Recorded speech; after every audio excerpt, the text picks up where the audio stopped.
Welcome to episode 31 of Reverse the Relapse.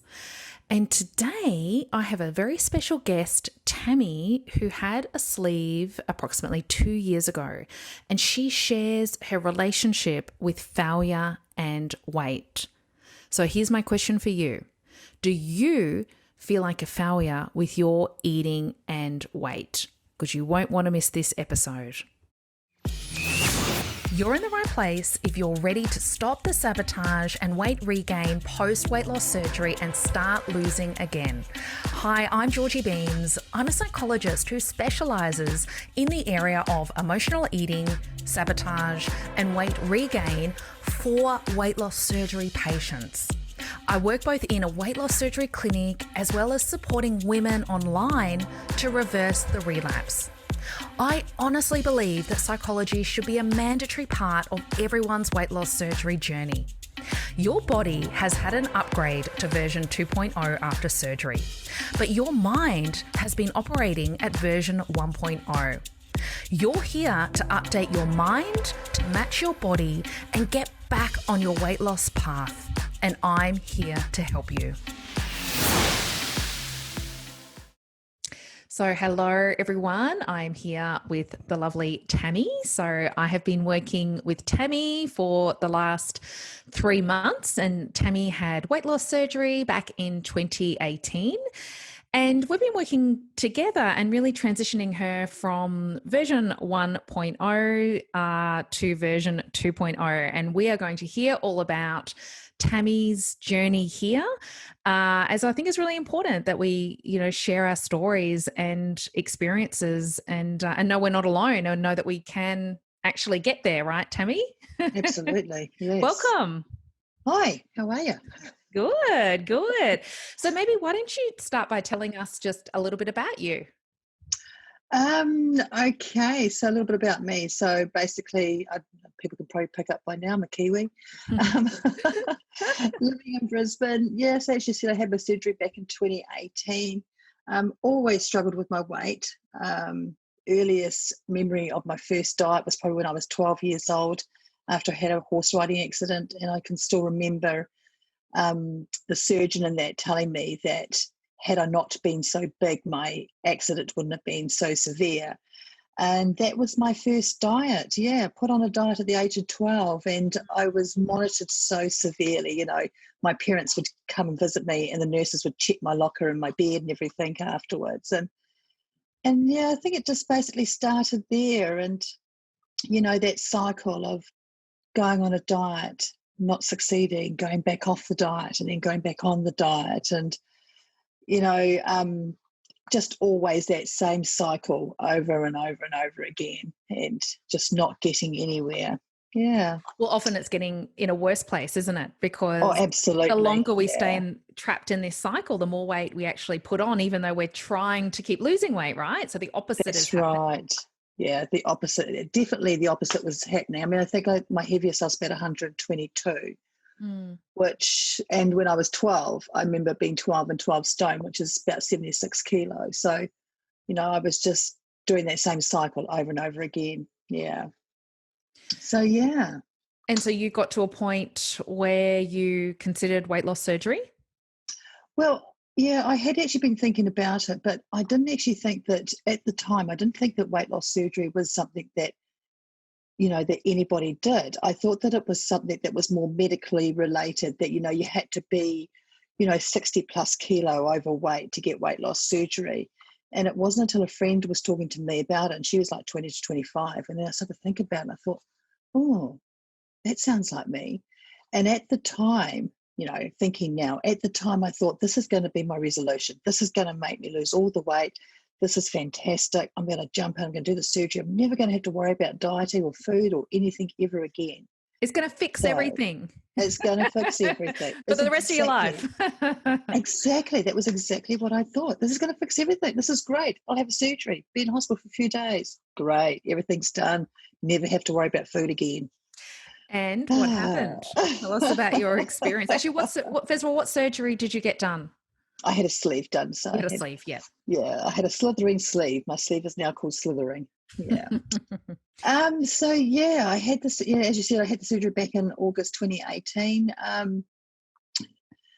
As we've talked about, some things happened prior to my surgery, which as part of what we worked with later on, we had quite a traumatic event that happened in the family. And I was actually in New Zealand. I'd been in Europe for a month and I'd come back, and then 2 weeks later, I unexpectedly returned back to New Zealand.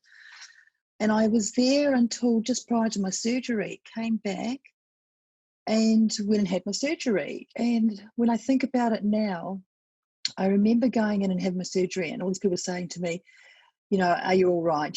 How are you feeling anxious? Are you okay? And me saying, no, I'm fine. Yeah, no problem. Yeah, no, fine. Let's get this done. I actually realised now I was quite disconnected from what I was doing. Real dream trip. I was in hospital for 2 days, came out, sipping water, no complications. The only time I ever had any dumping was, ironically, on a weight loss shake, which I thought was really ironic that I have to dump on a weight loss product. But yeah, otherwise I was fine. Didn't have any problems.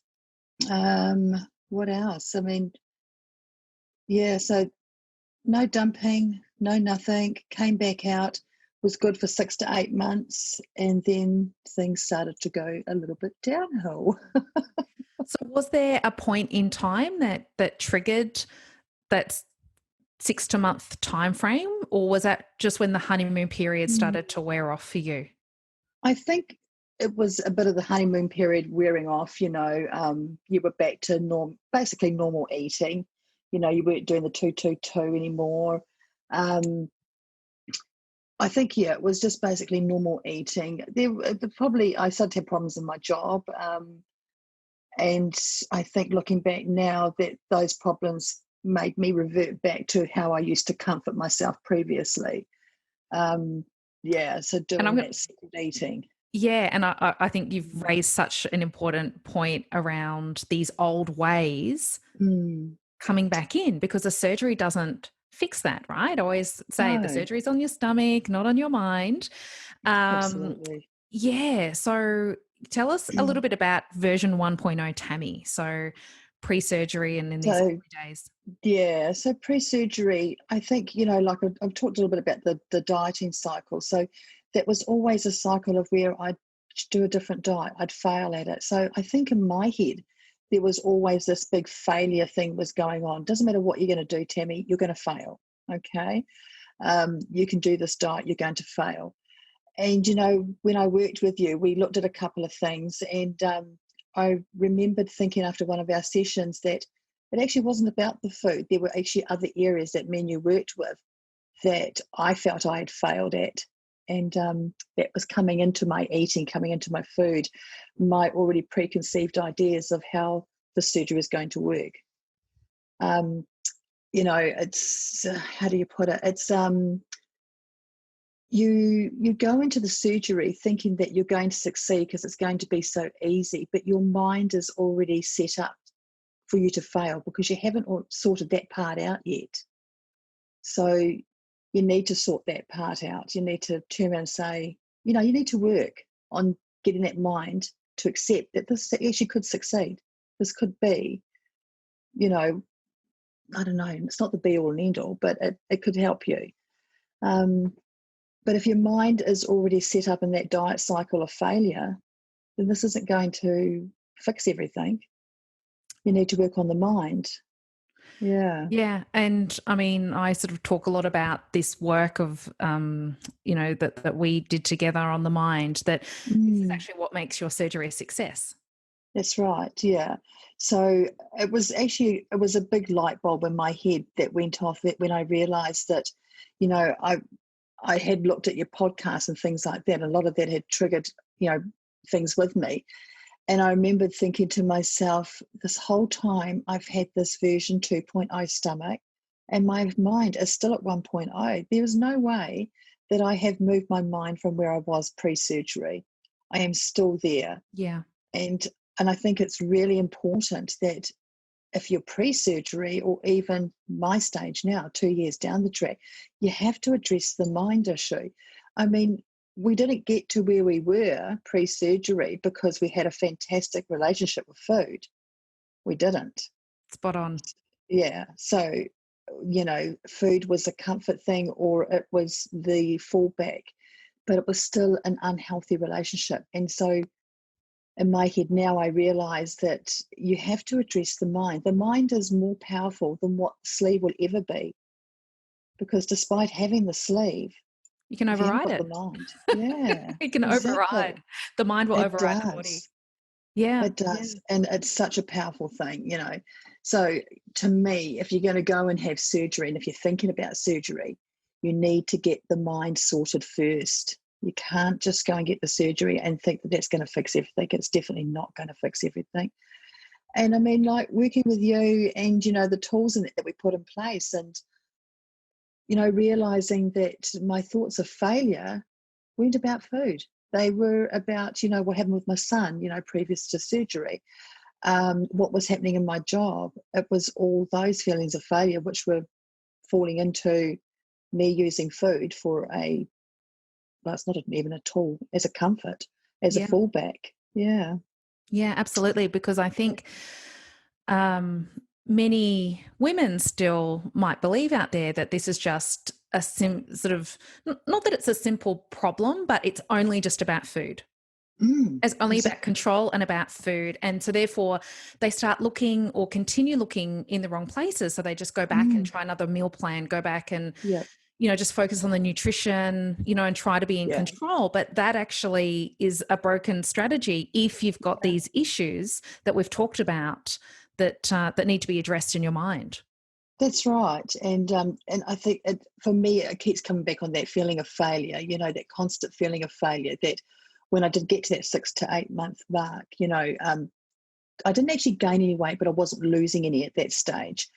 And instantly, bang, that failure came into my head.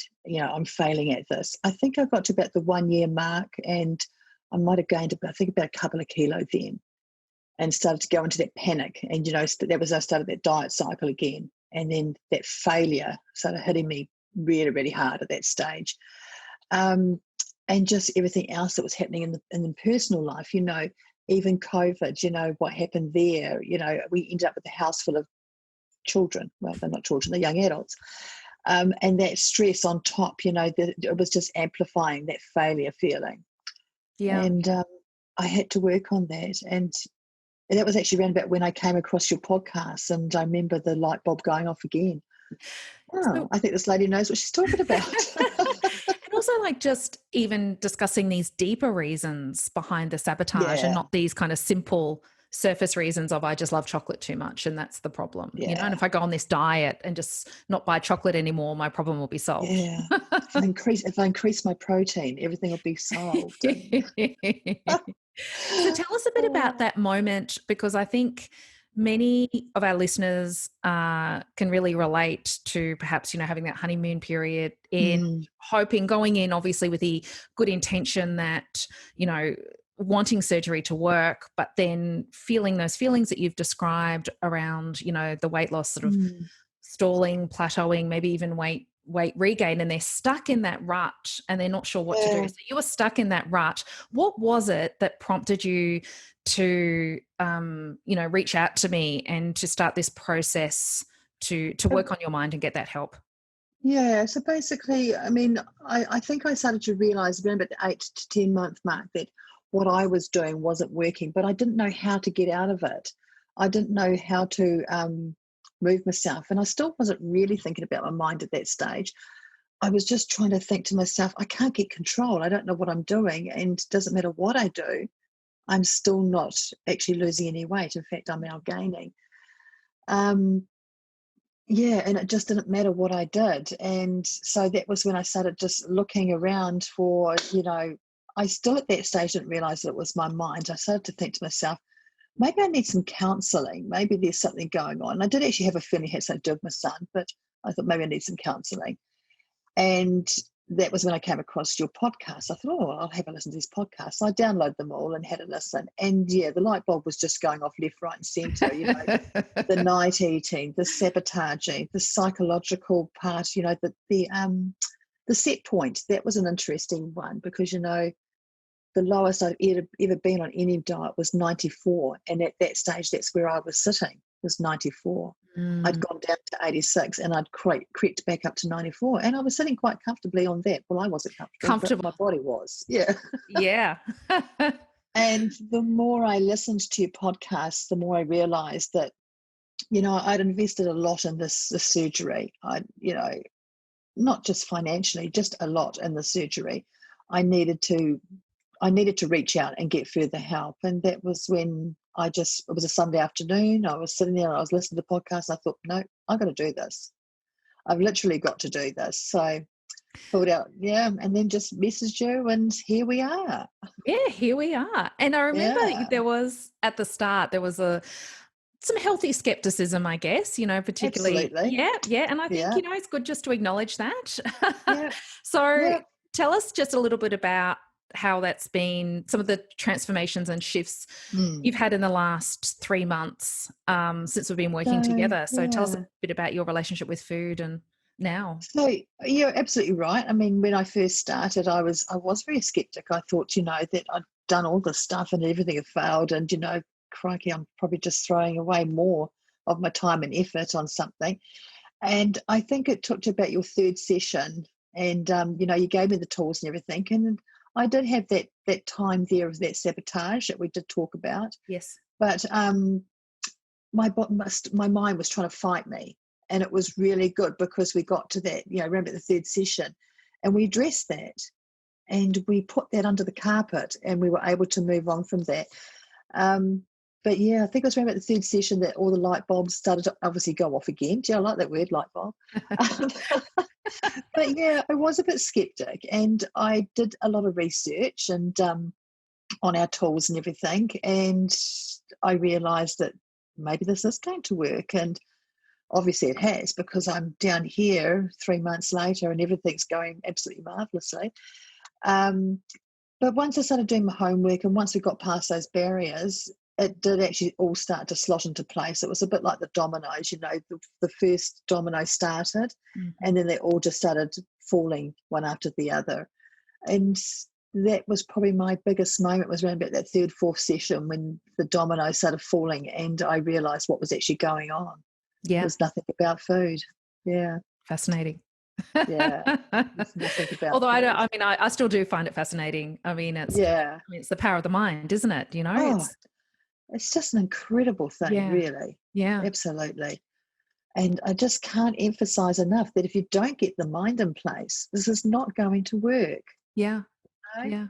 Yeah, agree. So tell us about version 2.0 Tammy. So what does she look like now? And talk to us about food and... She's just a very happy person. No. So basically, like now, I think in our last session we talked a little bit about that. And, what I'm finding now is that my previous mind was always about food. So I was always meal planning. I was always doing menus. I was always thinking about, okay, if we go out, because me and my husband like to go out for dinner quite a bit, or, breakfast. I was always pre-planning these things, looking at their menus online, seeing, what can I eat, what can't I eat. I was quite obsessed, with the food side of things. Now it's quite funny. And I think we did actually talk about this. It's, it's every now and then it'll drop into my head that it's 9:30 at night, and I haven't even thought about reaching into the husband's lolly jar or raiding the biscuit I remember cupboard. that session we did on that. Yeah. And it's really quite funny. It just falls into place. It's hard to explain. And I don't know how to explain it. It's my mind's no longer obsessed about food. I'm no longer thinking about food. I can go to the supermarket and I'm not diverted towards the lolly and chippy aisle. It doesn't even cross my mind. I leave the supermarket and it hasn't even crossed my mind to stop at the takeaway bar and get myself a small portion of something that I shouldn't be eating, because I've only got a little sleeve apparently, and I can eat a small portion of that. But it doesn't cross my mind, and if I'm, having a snack or something, it's instant that I will reach for the more healthier version, whereas previously I was going straight for the chippies or the biscuits, the digestive biscuits, because I told myself that they were healthy. Things we do. Yeah, exactly. and that's just the way it works now. I don't have to think about it. It just happens quite naturally. And I think just with all the tools that, we've put in place, and, I mean, I still have to do my homework. I mean, this is a lifelong journey. It's not a quick fix. Nothing's a quick fix when it comes to something that you've had for 54 years. Yeah. But how amazing that change. This is what I find fascinating, that you've 54 years of this relationship with your eating, and in just 3 months, what a transformation. So you've put the work in, you showed up, but it's still a short period of time to get this change. I think a lot of people think, oh, it feels too big, it feels too overwhelming, it's going to take so long. Yeah. And that all started to happen, though, around about the third, fourth session, though. We did a lot of background work in the first 2 sessions, and then we had Tammy's mind take over in the third session, and then we worked through that. And so, really we built on those blocks, and then in the next few sessions, and we strengthened that, which was really great. So, I think that you still need to, 3 months is it's a good amount of time, and you still need to do those 3 months, because, as I said, our first few sessions, we were building those blocks. And then in our last few sessions, we strengthened them. I think if I had somehow fallen out of your program halfway through, everything would have fallen apart again. I needed to strengthen what we were building on. So, and that's worked really well for me. Yeah. So, last sort of little comment or question, just be interested in your thoughts for any of our listeners that are perhaps where you were stuck, after that sort of 8-month, 10-month mark, feeling like a failure, old habits sneaking in, just not knowing what to do. Yeah. What advice do you have now that you've gone through this process? Well, my biggest bit of advice is get your mind sorted, and stop looking at other people's successes, because they're not your successes. So that me going on social media and looking at everybody else's fantastic before and after photos, that made me feel more of a failure. That's their journey. It's not your journey. If you're stuck in a rut, you need to take that first step and and do something about it, because it's not going to improve. You're not going to actually move on. You need to do something about it, and you need to sort your mind out. You've had the surgery done, and I was one of these people that, I never had any counselling or anything done prior to my surgery, because as far as I was concerned, I didn't have any problems. I didn't need a counsellor, but we do. We've got a relationship that's not good with food. Otherwise, we wouldn't be getting the surgery done. Yeah, absolutely. Yeah. I remember that conversation we had around, Yeah. have you had any therapy before? Have you seen a psychologist before? And it was like, no. It's like, okay. No. Well, according to me, I didn't need it, apparently. And I think a lot of us do think that, a lot of us do say that we've got strong minds and all that. But hey, if you're having surgery, you've got a problem with food. You've got, well, maybe it's not even a problem with food. Maybe it's a problem somewhere else that it manifests into a relationship that's not good with food. Yeah. We still need to get our minds sorted. And, I'm great for saying to other people, get your mind sorted. And I see it quite often now. I have actually dropped out of a lot of social media because I don't need that in my life, I keep the ones that I like, like Georgie's. Well, I'm glad. Yeah, but we do have to remember that other people's successes aren't our success; it is their success. Don't measure yourself against their success. Maybe they had their mind sorted prior to going to surgery, or 8 months later after surgery, or 6 months after surgery. That's just where you need to go. You need to get your mind sorted. Yeah, because that's the only thing that's going to get you back on track. You're trying all these different fad diets and buying somebody's book about sleeve surgery and their meal plans and all that's still not going to help your relationship with food. And it's about these deeper reasons that we have talked about. Yeah. Fantastic. Well, thank you so much for being here and sharing your story and your experience. And if there's anyone listening, either pre-surgery or post-surgery, that's really resonating with what Tammy has shared today, or feeling stuck and struggling, then I encourage you, please reach out, send me an email. I do work with clients one-on-one, as well as a group program. In the group program, we go through the same tools as what we do in a one-on-one in a group session for 3 months as well. So please know that you can get help. You can make your surgery a success no matter where you are at. And it's all about the power of the mind. Absolutely. Well, I'm excited to see where version 2.0 Tammy, what life looks like for her in the future. And who knows, maybe we'll get you on in the podcast, 6 months, 12 months from now and see what you're up to. She's very excited too, don't worry. She's very happy too. Glad to hear it. Well, thank you, Tammy, and we'll talk to you later. Yep, see you later. Bye-bye. Bye. If you loved the content in this podcast, you have to come and check out my one-on-one coaching program. We work together for 3 months to get you back in control and change your relationship with food for good. Now, I only have limited places available every month, so go to my website and click Work With Me. That's www.georgiebeames.com. See you over there.